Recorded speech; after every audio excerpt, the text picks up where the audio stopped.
So hey everyone, it's Chris for Hit the Floor Magazine's podcast. We're here today with James Matthews, senior music editor and person who knows a lot about most things. Do you want to say hi, James? Hello. This is your senior music editor and soon, very, very soon to be host of this wonderful podcast. But we're on a topic today, which Chris will get to in a moment, that could not wait. So I'll pass you over to Mr. Martin John McDonnell. What an intro. Martin, do you want to introduce yourself? I think he's just done it, hasn't he? Yeah, I don't think we can get much better than that. Martin is our resident indie expert and another senior music editor. So yeah, topic of today, as you probably would have guessed from the title of this, is David Bowie. Obviously, the legend that is David Bowie died recently, January 10th, for anyone who's watching this further in the future. So first of all, guys, reactions. Martin, how did you find out about the news and what did you think? Well, I was at work actually, being one of these people who gets dragged into work at 6 a.m. in the morning. I was just sort of sat there, looked at my phone, and I saw it on the social media status, on his official one, before it kind of got confirmed. And it's just a very odd feeling. Yeah, I mean, like when you messaged me, like that, I found out from a message from Martin. It was, I don't know. At first, I thought, is it like some sort of joke or something? Because, like, he just literally released his album. There was never any indication that David Bowie was particularly ill in the press or anything like that, and it was just a bit, unexpected, really. James, I mean, how did you find out the news? Actually, I got woken up at like 7:15 in the morning. It was actually my mother's messaging me like, "My God, you never guess what?" And I'm just like, "You've woke me up. What? It's better be good." And then she goes, "David Bowie's passed away," and I'm like, "Eh? Like, oh, come on now! Like, we've only just lost Lemmy, for God's sake." Who's, I was already distraught enough about losing one musical legend, but to have David Bowie pass away as well at 69 years old. What the thing was with David Bowie, he was not just a musician, he was an artist, he was a poet, he was a cultural icon. He was someone that not only just transcended the music industry, but he has gone through every single generation and era since the revolution of the 1960s. This is more than just a person, this is David Bowie, for God's sakes. Yeah, I mean, the reaction has been incredible. I mean, obviously the reaction when Lemmy died was huge on social media, but I never expected the social media with David Bowie, and more, not just social media, but just everything in general. I mean, obviously, I'm sure you've both seen the footage of the meetup in Brixton last night. Absolutely amazing. Absolutely incredible scenes. I mean, I can't remember. Or I don't know. Maybe the only thing I can remember is maybe when Kurt Cobain died. Have I remember this sort of world reaction to the death of someone? The most beautiful thing about all this is, even though we have lost one of the crown jewels, by all means, we have actually just lost one of the greatest artists ever in a multifaceted sense. But there is more people celebrating his life rather than mourning, and I think that is absolutely stunning. There's not people just coming in and out like, they're actually celebrating his life, and the way it's actually united people from all walks of life is absolutely incredible. Totally. I mean, even people that weren't familiar with his music were familiar with Labyrinth, especially. So I mean, even the musos of the world are still kind of about attachment, and most people know most of the big Bowie hits anyway. Moving on from that, something that me and Martin were talking about the other day about Amazon stocks for pretty much every album. We're basically saying temporary out of stock or coming into stock, and apparently I think I read earlier there was something like 15 of his albums are currently in the 14 album of the top 20 in iTunes. Yeah, which is absolutely incredible. I mean, I can't remember any time within the kind of internet era where Jackson, maybe.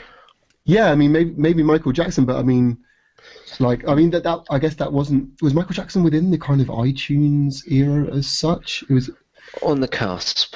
Yeah, so I think this is the first kind of big internet one. I mean, like the nearest one I can think of, which is the more recent one, strangely, is Justin Bieber, his single taking over. But this is kind of like on a whole new level, and obviously it just shows the love that the public had for Bowie, whether it was as a musician or. I think it's absolutely incredible because, like, the new album Black Star is obviously number one at the moment, but someone showed me a screenshot of the iTunes chart earlier, and I was laughing. I was just like, man, I can't even recall a time, as you said, where any of us have ever seen anything like this happen. It's absolutely incredible. But what I'm actually interested to ask is, what did David Bowie mean to you guys personally and influentially? Martin, do you wanna go first?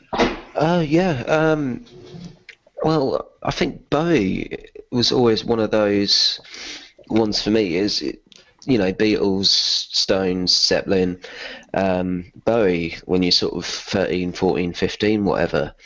But I think the one thing that kind of I thought to myself yesterday was, while you might sit there with your mates and discuss Zeppelin or the Beatles even, Bowie was always unspoken. It's always assumed that everyone loved Bowie. I mean, but Bowie for me, my dad's favourite singer of all time. So I've always been brought up with David Bowie since I was a child. I mean, I remember fondly listening to the Laughing Gnome as I was growing up, thinking like, what is this craziness? And it's genius. What a song! I was surprised actually to find he very rarely played it live. I think I found maybe one really rough live concert recording. It wasn't really a. I know back in I think it was 1990 on his world tour, he had sort of like a phone-in system where fans would phone through like their most requested songs, and then he based his set list off of that. And in an early example of trolling, the fans all phoned through Laughing Gnome. Gnoming, as it was called back then. The art of gnoming. But so David Bowie's always been a big part of my life, obviously from the music side, to Labyrinth. Labyrinth was incredible. Always still one of my favorite films. And like even today, not today. The day that we realised he passed away, I spoke to my dad, and he was even saying about that he played in Torquay Town Hall, which is literally visible from my balcony, and it was really, quite a surreal thing to be able to look off of my balcony and see a venue that, Bowie performed as Ziggy Stardust. It's mind-boggling when you just kind of think about it like that. What was actually the first Bowie song that you ever heard? Oh God, that's a tough one. Ooh. I don't even know. Probably the Laughing Gnome. I remember the first time I heard Bowie. It was sometime many a moon ago, and I'm guessing I think it was like late 1980 sometime. And I heard the Genie, and it was on the vinyl somewhere or another. And I just remember that dun. I was like, oh, I just clicked with that instantly, and then. Years later, I just see little bits and bobs on MTV, like Space Oddity, the typical stuff, Let's Dance, and but the song that I love Genie. Most of his back catalogue I absolutely love, but the one song that does it for me, it's Rebel Rebel.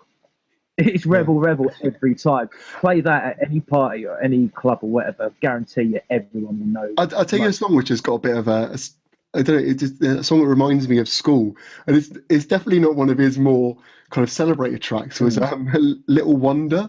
Do you remember that when he came back and started going a bit kind of jungle for a while, trying to get in with the kids? But I just remember so vividly my friend John just being, "You little wonder, little wonder." I guess that was a great thing about Bowie, like that the fact that he was always relevant, no matter what era he was in. He managed to do something that was relevant. At the time he was doing Little Wonder, you had like the Prodigy and stuff, and he he could have easily supported the Prodigy. I mean, there's a video of him online, you know, performing with Nine Inch Nails, which kind of shows his kind of versatility. And that's what I was going to say, because that was the Dissonance tour in 1995. I was actually watching videos of that yesterday when he done like Reptile and Her. I was just like, oh man, this is sick. But like his consistent reinvention of himself and his personalities has enabled him to stay with the times. And I can't think of any other artist that has done it that well. You know, and also, did you know that some of David Bowie's stuff is some of the most sampled, in rock music at least, is some of the most sampled music in hip hop. Oh, really? I remember reading earlier today, I think it's like 34, 35 hip hop artists have actually sampled David Bowie's work. Okay, well, there you go. He's influenced the hip hop sphere. Well, actually, Martin, you were saying there was a Kendrick Lamar influence on Black Star you picked up on. Well, I think it was just in the sort of same way that, I mean, don't call me a big Lamar fan by any standards, either of the Fame Academy contestant or the rapper. But, yeah, there's definitely in the sort of vibe on the tracks. I'm sure James will be able to sort of clarify a bit more what I'm trying to get at, as that's more his alley. But in the sort of sense that they're quite laid back, almost back-ins, with a sort of a lot of space and a lot of texture, but at the same time there's a sense of tension and drama, mortality within these back-ins, without, you know, kind of being in your face about it. And I sort of with Kendrick Lamar, a lot of the time that is kind of the same sort of style that he has, is quite laid back back-ins, and then he'll sort of be very blunt lyrically. Yeah, I know exactly what you mean.